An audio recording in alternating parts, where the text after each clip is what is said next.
అసలు దీపావళి ఎందుకు జరుపుకుంటాం? నరకాసురుడు అంటే ఎవరు? ఆయన కథ వెనుక ఏముంది? పదండి, దీపావళి వెనుక ఉన్న అద్భుత కథను తెలుసుకుందాం. ఈ ఫోటో చూసారా? ఇది ఇస్రో ఉపగ్రహం తీసిన చిత్రం. దీపావళి రోజు భారతదేశం అంతా కాంతులతో ముస్తాబైన ఆ అద్భుత క్షణం. అంతరిక్షం నుంచి చూస్తే మన దేశం ఒక దీపమై ప్రకాశిస్తుంది. దీపావళి భారతదేశంలోనే కాదు, ప్రపంచమంతా ఎదురుచూసే పండుగ. ఇది ఒక రాష్ట్రానికి కాదు, భారతదేశం మొత్తం కలిసి జరుపుకునే ఒకే ఒక్క పండుగ.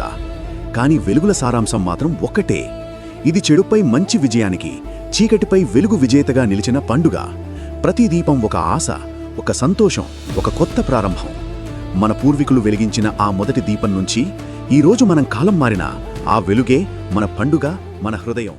దీపావళి పండుగ కేవలం ఆనందానికి కాదు, ఇది ఒక యుద్ధానికి గుర్తు. చీకటిని మాయం చేసిన యుద్ధం.